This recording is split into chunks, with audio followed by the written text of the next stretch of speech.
अस्सलामुअलैकुम नाज़रीन कराम, नई वीडियो में आपको खुश आमदीद कहते हैं। कल एक बहुत बड़ी डेवलपमेंट हुई थी और आज उसका एक और नतीजा निकला है। ख़बरें ये आ रही हैं कि आज जो SIFC की मीटिंग होनी थी उससे पहले शहबाज शरीफ और आर्मी चीफ़ की एक लंबी मुलाकात हुई है। अदलिया के साथ मामलात सब के सामने हैं, सियासी मामलात सब के सामने हैं, मौशी मामलात सब के सामने हैं। लेकिन नाज़रीन कराम, मैं डिफरेंट एंगल से हर चीज़ को देखता हूँ। डॉट कनेक्टिंग बड़ी इंपॉर्टेंट है ऐसी सिचुएशन में।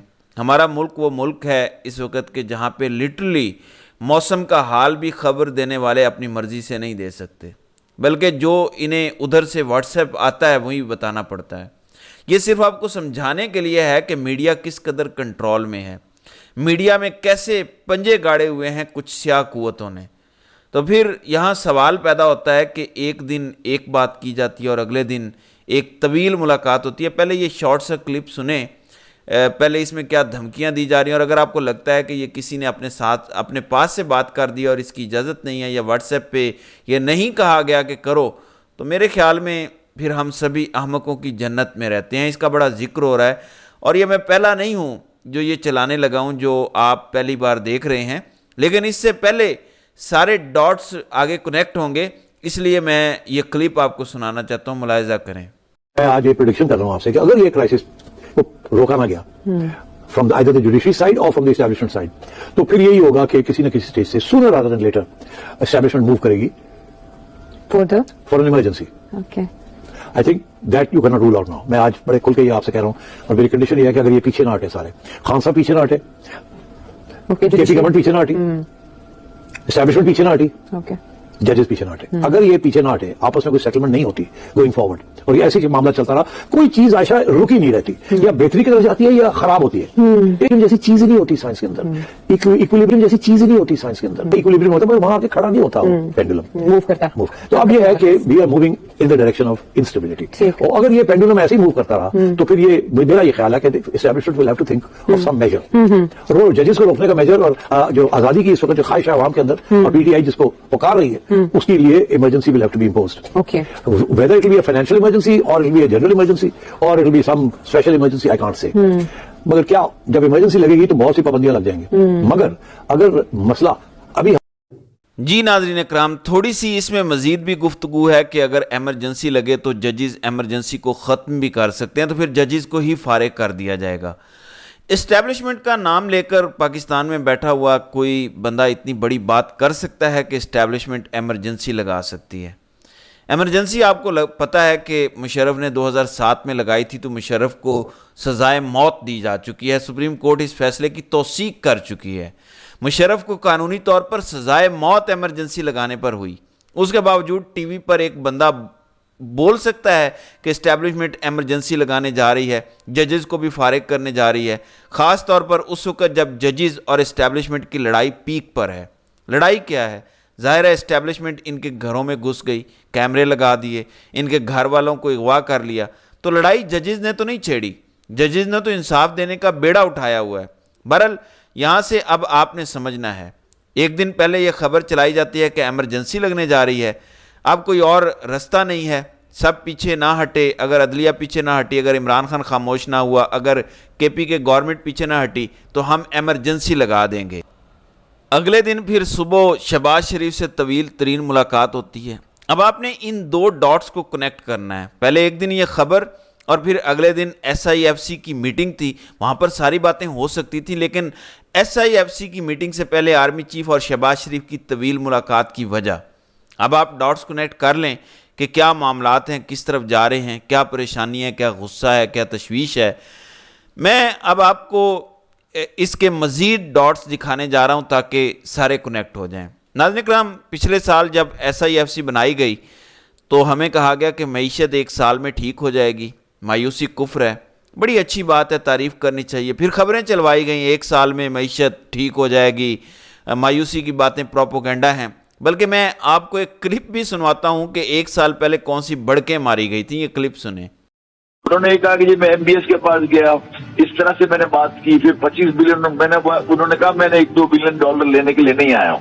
मैं $25 बिलियन मुझे चाहिए, ये स्कीम है, ये स्टेट ऑफ थिंग्स है, आपको फूड सिक्योरिटी चाहिए, आप हमारे यहाँ आ जाएं, ये हम सारी आप बातें करें। इसके बाद उन्होंने ये कहा कि एक और, जब 25 बिलियन को उन्होंने हाँ कह दिया तो उन्होंने कहा मैं एक और आपसे रिक्वेस्ट करना चाहता हूँ। वो रिक्वेस्ट ये है कि $10 बिलियन आप मुझे जो देंगे वो मैं आपको डॉलर में वापस नहीं करूंगा, वो मैं आपको रुपयों में करूंगा, जिसकी जरूरत आपको यहाँ होगी पाकिस्तानी कंपोनेंट के लिए जो आप उसको लगाएंगे। तो वो $10 बिलियन अगर हमारे पास स्टे कर जाते हैं विदाउट पेइंग बैक, तो ये तो एक बहुत बड़ा इनकलाब होगा। वो बोला इसके बाद मैं फिर क्या यूएई और वहां MBZ से बात की, मोहम्मद बिन जैद से, उससे भी मैंने सारी बातें की, उन्होंने एग्री किया कि बिल्कुल जी मैं भी इसी सेम टू सेम चीजें मैं भी करूंगा। तो 50 बिलियन में उन्होंने कमिटमेंट लेके आए हैं, बैठ के उनके साथ बैठ के लेके आए हैं, सारी स्कीमों को बता के देख के लेके आए। तो $50 billion, can you imagine for Pakistan where. तो ये बढ़ के मारी गई थी कि सऊदी अरब जब गए बड़े साहिब तो वहां उन्होंने कहा कि आप ये कर दें, $25 अरब मैं लेने आया हूं आपसे, मैं $1-2 अरब नहीं लेने आया, और वो $25 अरब जो आप हमें देंगे, $10 अरब मैं पाकिस्तानी रुपयों में आपको वापस करूंगा। वैसे ऐसी बातें करने वालों की अकल पर मातम करने को दिल करता है। कोई बंदा आपको डॉलरों में कर्ज देगा और आप उसे रुपयों में वापस करेंगे और वो कहेगा कि ठीक है, और वो भी $10 अरब, जबकि हमारे जो बिजली के मंसूबे लगे हैं हम रुपयों में बिल पे करते हैं, जबकि हम मुनाफा कंपनियों को डॉलरों में दे रहे हैं, जबकि ये कह रहे हैं कि आप डॉलर लेकर आएं, हम आपको रुपयों में $10 अरब वापस कर देंगे। $25 अरब सऊदी अरब से आ गया था ख्याली पुलाव में, $25 अरब ही यूएई से आ गया था। तो ये साहिब कह रहे हैं कि $50 अरब का बड़े साहब सौदा कर रहे हैं, अब पाकिस्तान में मौजा ही मौजा हैं। तो बड़ी कहानियां सुनाई गई। एक साल बाद रिजल्ट ये है कि 50 साल की सबसे कम सरमायाकारी पाकिस्तान में हुई है, और तहरीक इंसाफ अब इस पे चीख पड़ी है और बोल रही है। अब पीटीआई कह रही है, ये हम पढ़ते हैं, इसमें लिखा है कि SIFC की दुकान पर रेकॉर्डिंग की फातिहा, सोने की कान, रेकॉर्डिंग की तारीख, इफ्तिखार चौधरी के अदालती फैसला और नून लीग पीपल्स पार्टी की कमज़ोर सफारतकारी के नतीजे में पाकिस्तान पर आलमी अदालत में $9 अरब का जुर्माना हुआ। वज़ीर आज़म इमरान खान की सफारती कोशिशों से आउट ऑफ कोर्ट सेटलमेंट के नतीजे में $9 अरब का जुर्माना माफ़ हुआ और रेकॉर्डिंग इसकी बजाय एक असासा बन गया। फिर कहते हैं कि गैर आइनी और फ्रॉड SIFC की छतरी तले अब इस कौमी असासे को औने पौने दामों बेचकर सरमायाकारी का ढोंक रचाया जा रहा है। इमरान खान के खिलाफ जहर उगलने वाले इमरान खान के बनाए मंसूबों को बेचकर अपना क्रेडिट बनाने की कोशिश कर रहे हैं। सो जो रेकॉर्डिंग हमें सोना तांबा देता, वो रेकॉर्डिंग हम अरब ममालिक को औने पौने दामों दे रहे हैं, जबकि हमारे पास छनकना होगा बचाने के लिए। बढ़कें थी $50 अरब, $100 अरब लाने की, खबरें चलवाई गई एक साल में मईशत भी हम ठीक कर देंगे। सूरत हाल आज ये है कि मुआशी माहिरीन ये कह रहे हैं कि अभी इन्होंने हमारी इंपोर्ट्स बंद की हुई हैं, मुट्ठी बंद की हुई है। IMF आपसे शर्त ये रखेगा कि पहले तो सारी सब्सिडीज़ ख़त्म करें, जब वो ख़त्म होंगी तो महंगाई का एक नया तूफ़ान आएगा। IMF दूसरी शर्त ये रखेगा कि आप दूसरे ममालिक से अपनी तिजारत ख़त्म नहीं कर सकते, आप जो चीज़ें इंपोर्ट करते हैं वो करें ताकि दूसरे ममालिक की मईशत को भी फ़ायदा हो। IMF इसी प्रिंसिपल पर चलता है कि सबकी मईशत चलनी चाहिए, तभी दुनिया तरक्की करेगी। आप इंपोर्ट्स बंद कर दें और कहें कि हम एक्सपोर्ट्स बढ़ाएंगे, ये हो ही नहीं सकता। हमारी जैसी इंपोर्ट्स बढ़ेंगी, अगर $5-10 अरब भी बढ़ गई तो हमारा करंट अकाउंट खसारा पैदा होना शुरू हो जाएगा। ये खसारा जैसे ही पैदा होगा, पाकिस्तान में डॉलर का रेट जैसे मुआशी माहिरीन कह रहे हैं कि 330 तक जा सकता है। अब लोगों को क्योंकि ये नज़र आ रहा है, इसी दौरान लोग ज़ख़ीरा करना शुरू कर देंगे। सो इस टाइम हालात बहुत ख़राब हैं, अदलिया भी स्टैंड ले रही है, और ऐसे में बजाय इसके कि एस्टैब्लिशमेंट पीछे हट जाए, अब लाहौर हाई कोर्ट को मैनेज करके वहाँ के चीफ जस्टिस क्योंकि बात नहीं मान रहे और जाली मामलात में इनका साथ देने को तैयार नहीं है, उनको मैनेज करके सुप्रीम कोर्ट भेज दो, सुप्रीम कोर्ट में बेंच पे डाल दो, कोई इंपॉर्टेंट केस सुना ना दो। जैसे देखें justice Munib Akhtar supreme judicial council का हिस्सा भी हैं, जस्टिस मुनीब अख्तर उस कमेटी का भी हिस्सा हैं जो आर्टिकल 184(3) के तहत सोमोटो लेती है या बेंच बनाती है اس میں باقاعدہ وہ اس کے سینئر جج ہیں، یعنی سینئر تین ججوں میں سے ایک ہیں، لیکن ان کو کوئی امپورٹنٹ کیس قاضی صاحب نہیں دے رہے۔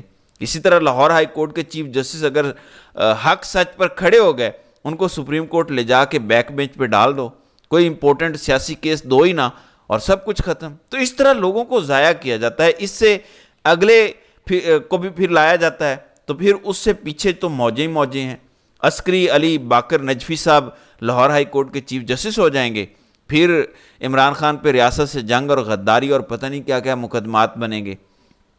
جیسے ہی اسلام آباد ہائی کورٹ نے سٹینڈ لیا ہے اسٹیبلشمنٹ کے خلاف، تو اب وہ لاہور ہائی کورٹ مینج کرنے چل پڑے ہیں۔ تو یہ اس وقت صورتحال ہے، اور یہ کھیل ہے جو کھیلا جا رہا ہے۔ اس ملک کی پرواہ کسی کو نہیں ہے، ملک جائے بھاڑ میں، ہماری ایکسٹینشنیں اور ہماری بادشاہتیں بس قائم رہیں۔ تو ناظرین کرام، آپ کی اس ویڈیو کے حوالے سے کیا رائے ہے؟ آپ اپنی رائے کا اظہار کامنٹ سیکشن میں ضرور کیجیے گا۔